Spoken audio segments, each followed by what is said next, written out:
വിശുദ്ധ മത്തായിയുടെ സുവിശേഷം 13-ാം അധ്യായം 18 മുതൽ 23 വരെയുള്ള വാക്യങ്ങൾ. യേശുനാഥൻ പറഞ്ഞ കൃഷിക്കാരൻ്റെ ഉപമയ്ക്ക്, വിത്തിൻ്റെ ഉപമയ്ക്ക് വിശുദ്ധീകരണം നൽകുന്നതാണ് നാം സുവിശേഷത്തിൽ വായിക്കുക. പലയിടങ്ങളിലായി വിതയ്ക്കപ്പെട്ട വിത്ത് പ്രതീക്ഷയ്ക്കൊത്ത് ഉയരാതെ പോയതും ചിലതൊക്കെ പറവകൾ കൊത്തിക്കൊണ്ടുപോയതും പറഞ്ഞവസാനിപ്പിച്ച ഉപമയ്ക്ക് യേശുനാഥൻ എന്താണ് അർത്ഥമാക്കിയതെന്ന് ശിഷ്യന്മാർക്ക് പറഞ്ഞു കൊടുക്കുകയാണ്. ഇത് ഇസ്രായേലിൻ്റെ ജീവിതം കൂടിയാണ്. രക്ഷാകര ചരിത്രത്തിൽ ദൈവം എങ്ങനെയാണ് ഇസ്രായേലിനെ വഴി നടത്തിയതെന്നും ഇസ്രായേൽ എങ്ങനെയാണ് ദൈവത്തോട് ഇടപെടുകയും പെരുമാറുകയും ചെയ്തെന്ന് കൃത്യമായി ഈ ഉപമയിലൂടെ പറയുന്നുണ്ട്. ഈ പ്രദേശം, ഈ പറയുന്ന കൃഷിഭൂമി, കൃഷിയിടം, അത് ഇസ്രായേൽ തന്നെയാണ്. ഒരൊറ്റ ജനതയുടെ വ്യത്യസ്തമായ ഭാവങ്ങളും ശൈലികളുമാണ് ഇവിടെ പറഞ്ഞു വയ്ക്കുക. ചില സമയത്ത് ഇസ്രായേലിന് ദൈവം പറഞ്ഞ കാര്യങ്ങൾ മനസ്സിലാക്കാൻ കഴിയാത്തത്രയും ഇടുങ്ങിയ മനസ്സായി പോയിട്ടുണ്ട്. അവർക്ക് ഈ ലോകത്തോട് ചേർന്ന പ്രലോഭനങ്ങൾ ഉണ്ടായ സമയത്ത് ദൈവം പറഞ്ഞ് അവരുമായി ഉറപ്പിച്ച ഒരു ഉടമ്പടിയുടെ വാക്ക് അന്തരീക്ഷത്തിൽ മുഴങ്ങി നിൽക്കെ തന്നെ അവർ സ്വർണം കൊണ്ട് കാളക്കുട്ടിയെ ഉണ്ടാക്കിയ ജനതയാണ്. പിശാചിന് തങ്ങളെ തന്നെ വിട്ടുകൊടുത്ത ജനതയാണ്.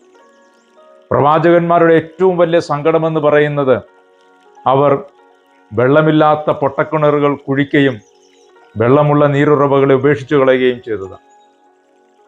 പാറയിൽ വിത്ത് വിതച്ച മനുഷ്യന് തുല്യമായി ജീവിച്ച മനുഷ്യർ.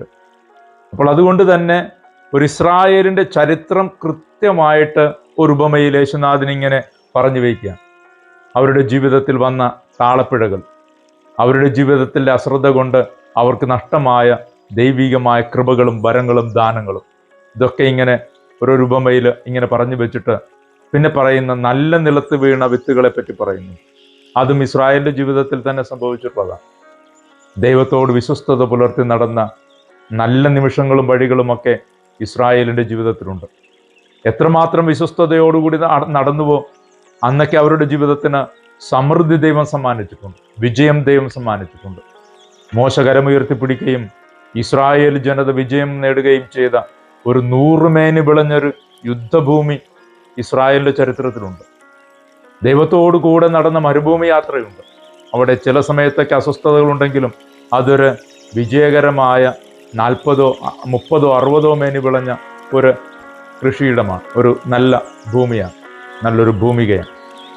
ഇതിനേക്കാൾ ഒക്കെ അപ്പുറത്ത് 100 മേനി വിളഞ്ഞ ഇസ്രായേലിൻ്റെതല്ലാത്ത മണ്ണുകളുണ്ട്. ബൈബിളിൻ്റെ ചരിത്രം നോക്കുന്ന സമയത്ത് 100 മേനി വിളഞ്ഞ നിനവേ എന്ന് പറയുന്നൊരു മണ്ണുണ്ട്.